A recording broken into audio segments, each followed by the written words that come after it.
آج ہم ذکر کر رہے ہیں ام المومنین حضرت عائشہ صدیقہ رضی اللہ تعالیٰ عنہ کا، اور اس سیگمنٹ میں آپ سب جانتے ہیں کہ ہمیں جوائن کرتے ہیں علامہ کوکب نورانی اوکاروی صاحب۔ علامہ صاحب، آج ہم ایک بڑی عظیم ہستی کا ذکر کر رہے ہیں، آپ کا یوم وصال بھی ہوتا ہے 16 سے 17 رمضان المبارک میں جب ہم داخل ہو رہے ہوں گے۔ علامہ صاحب، سیرت جو ہے حضرت عائشہ صدیقہ رضی اللہ تعالیٰ عنہ کی، اس سے ہماری خواتین کے لیے کیا چیزیں ہیں جو ہم سیکھ سکتے ہیں؟ بسم اللہ والحمد للہ والصلاة والسلام علی رسول اللہ۔ لفظ سیرت قرآن میں آیا ہے۔ جی، سیرت کے معنی حالت کے بھی ہوتے ہیں، شکل کے بھی ہوتے ہیں، پیچھے کیا چھوڑ گئے ہیں اس کا بھی ہوتا ہے۔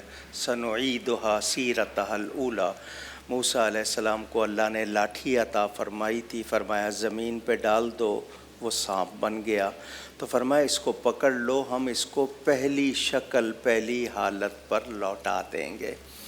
تو سیرت سے مراد جب ہم لیتے ہیں تو یہ کہ کسی کی ظاہری زندگی کیسی گزری، بالکل جی، ان کا کردار کیا تھا، اخلاق کیا تھا، علمی شان کیا تھی، وہ کیا دے کر گئے۔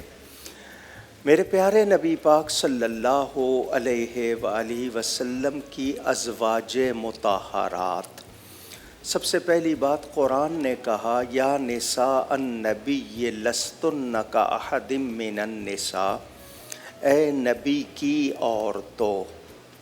پہلے تو وہ صرف نساء تھی، اب نسبت ہو گئی نبی کے ساتھ، تو نبی سبحان کی اللہ، عورتیں۔ سبحان اللہ، تو جب نبی کی نسبت ہو گئی تو فرمایا تم دوسری عورتوں کی طرح نہیں ہو، کوئی اور عورت تمہاری طرح نہیں ہے۔ تو پتہ چل گیا کہ نبی کی نسبت ہو جائے تو پھر خاص ہو جاتی ہے سبحان بات۔ اللہ، ان کے لیے متعدد آیات قرآن میں موجود ہیں، ان کو ہم قرآن کی ہی تعلیم کے مطابق اپنی ماں کہتے ہیں، سبحان اللہ، کیونکہ وَأَزْوَاجُهُ أُمَّهَاتُهُمْ کہ نبی کی بیویاں مومنوں کی مائیں، وہ روحانی مائیں ہیں، جسمانی جی نہیں بالکل، ہیں، روحانی مائیں ہیں، اور ان کا احترام جس طرح ہم کو ماں کا احترام کرنا ہے وہ تو سب کی مائیں ہیں، بالکل بے شک، احترام کرنا ہے۔ حضور صلی اللہ علیہ وسلم کی ازواج مطہرات میں یہ واحد وہ ہستی ہیں جو کنواری تھی، باقی تمام ازواج کوئی ایک، کوئی دو، کوئی 3 مرتبہ کی بیوہ تھیں، ٹھیک ہے، یہ کنواری تھیں۔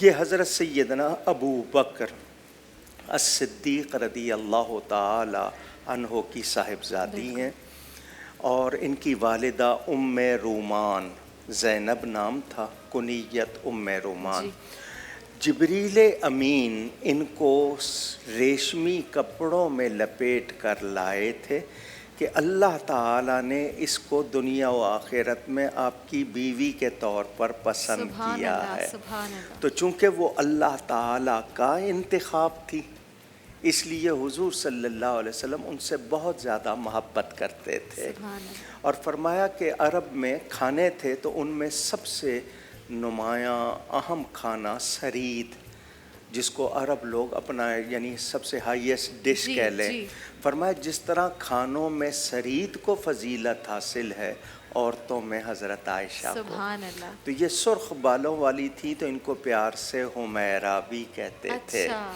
تو کبھی کبھی عائش بھی کہہ کے پکارتے تھے۔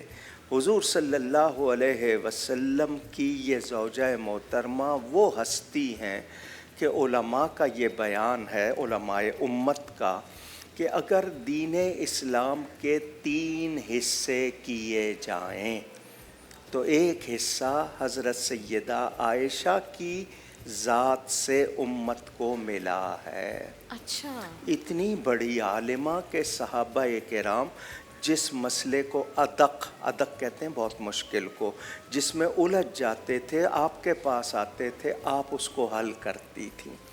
آپ کی برکت سے امت کو تیمم کا حکم ملا، سبحان اللہ، ان کی برکت سے ان کا ہار گم ہو گیا تھا، جی، حضور نے تلاش میں لگا دیا، پتہ تھا آیت آنے والی ہے، یہ ان کی برکت سے ملا ہے۔ یہ وہ ہستی ہیں کہ ان کی شان میں 17 یا کچھ زیادہ آیتیں ان کی پارسائی، ان کی پاکیزگی، ان کی شان میں نازل ہوئی، ماشاء اللہ، اسی لیے ان کو صدیقہ کہا کہا جاتا ہے۔ جاتا ہے، حضور اکرم صلی اللہ علیہ وسلم کے بعد کافی عرصہ رہیں، 58 ہجری بتائی جاتی ہے ان کے وصال کا سال. تو انہوں نے اتنا عرصہ امت کو نبی پاک کا فیضان پہنچایا. حضور صلی اللہ علیہ وسلم اتنی محبت کرتے تھے کہ پیالے میں جہاں وہ منہ لگاتی تھی وہیں منہ لگاتے تھے. یہ تعلیم امت بھی بیویوں سے کس طرح رہنا چاہیے، ان کے ساتھ دوڑ بھی لگا لیتے تھے. حضور صلی اللہ علیہ وسلم ان کے بارے میں جو ارشادات ہیں وہ سامنے رکھے جائیں تو پتہ چلتا ہے کہ حضور نے ان سے کتنی محبت کی اور ان کے بارے میں کیا کچھ فرمایا. پیشگوئیاں بھی فرمائیں، ان کو بتایا بھی کہ یہ ہوگا. اور چونکہ یہ کہتی تھیں سب کی کوئی نہ کوئی کنیت ہے، نک نیم ہے، میری بھی کوئی کنیت ہونی چاہیے، تو ان کو ام عبداللہ کی کنیت عطا فرمائی. حضور صلی اللہ علیہ وسلم نے نبی کریم صلی اللہ علیہ وسلم کے سفر میں جب بھی جانے کا اتفاق ہوتا تو آپ بیویوں کے نام کا قرعہ ڈالتے تھے. اچھا.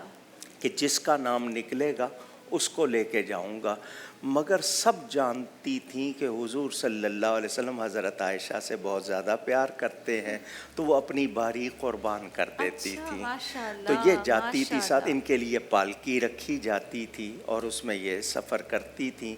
نبی کریم صلی اللہ علیہ وسلم نے یہ جو معمولات ہیں یا حضور صلی اللہ علیہ وسلم سے شوق سے سنا کرتی تھیں کہ ہر وہ بات جو نبی نے فرمائی ہے مجھے معلوم ہو جائے اور اس کو یاد رکھنا. اور پھر اللہ نے جو ذہانت عطا فرمائی تھی، اللہ تعالیٰ جس کی شان میں آیتیں اتارے وہ کتنی محترم ماں ہے، ان کی عظمت کتنی ہے. علامہ صاحب، جو خواتین اس وقت ہمیں دیکھ رہی ہیں، ہماری مائیں بہنیں بیٹیاں، میں چاہتی ہوں کہ وہ آپ کون سی ایک بات ہے جو کہیں گے کہ اپنی زندگی میں اگر پہلی کوئی تبدیلی لے کر آنی ہے اس عظیم ہستی کی سیرت سے متاثر ہو کر، تو کیا ایک چیز ہے جو ہم اپنی زندگیوں میں بہتر کر سکتے ہیں؟ میں ایک چیز نہیں، 3 چیزیں بتاؤں. بالکل. پہلی بات تو یہ کہ علم. ہماری خواتین جاننے کو، علم کو اہمیت نہیں دیتی. کچھ تھوڑے بہت ہیں، فن سیکھ لیتی ہیں، لیکن معلومات جتنا آپ جانتے جائیں گے آپ کا سینہ سمندر ہوتا جائے گا. اور پھر آپ کے لیے احوال کو سمجھنا. کچھ لوگ کہتے ہیں دینی اور دنیاوی علوم الگ الگ ہیں. میں کہتا ہوں مثال کے طور پر میتھمیٹکس ہے، اگر نہیں آتی ہے تو زکوٰۃ کا حساب کیسے لگائیں گے؟ بالکل. اچھا، کوئی ڈاکٹر نہیں بنے گی تو وہ عورتوں کا علاج کیسے کرے گی؟ پھر ان کو مردوں کے پاس جانا پڑے گا. تو علم سب سے زیادہ، اور دین کو یہ نہ سمجھیں کہ کوئی الگ چیز ہے، وہ ہمارے بنیادی. دوسری چیز صبر و رضا. ہمارے ہاں شکایتیں جب پوچھیں شکر نہیں ہے، شکر نہیں کرتے، شکایتیں شکوے ہیں. اللہ نے اتنا دیا ہے، ہم اس پہ شکر نہیں، شکایتیں. یعنی الماری بھری ہوگی کپڑوں سے، تھوڑے سے چیتھڑے ہی تو ہیں. جوتوں کے 100 ڈھیر ہوں گے، تھوڑے سے لیتڑے ہی تو ہیں. برتنوں سے میں وہ لطیفے کے طور پر کہہ دوں کہ واٹر سیٹ، ٹی سیٹ، کافی سیٹ، ڈنر سیٹ، یہ جوس سیٹ، اتنے سارے سیٹ ہیں مگر وہ پھر بھی اپ سیٹ ہیں. تو سیٹ نہیں ہے. ان کو چاہیے شکر کریں، صبر و رضا. اور تیسری بات زہد اور تقوی، کہ آپ کتنی بڑی خاتون ہو جائیں، اگر آپ پردہ، شرم و حیا اور نیکی رکھنا چاہتی ہیں تو یہ آپ کے اندر ہونا چاہیے. بالکل ٹھیک بات. ہم یا تو عبادت سے غافل ہو جاتے ہیں، یا علم سے غافل ہو جاتے ہیں، یا صبر و رضا بھول جاتے ہیں. انہوں نے ان تینوں کو کر کے دکھایا. فرماتی ہیں 2 مہینے ہمارے ہاں چولہا گرم نہیں ہوتا تھا کیونکہ پکانے کی کوئی چیز نہیں ہوتی، تو کھجوریں اور پانی پر بھی گزارا. اور شکایت نہیں. یہ نہیں کہ ان کو ملتا نہیں تھا، یہ مل نہیں سکتا تھا، یہ اختیاری غربت تھی، اضطراری نہیں تھی. تو وہ جو مثال ایگزامپل سیٹ کرنی تھی، مثال، بالکل ایسی مثال قائم ہوئی ہے کہ اس کی کوئی اور اس کی کوئی مثال نظیر نہیں. بالکل ٹھیک بات ہے. علامہ صاحب آپ کا بہت شکریہ.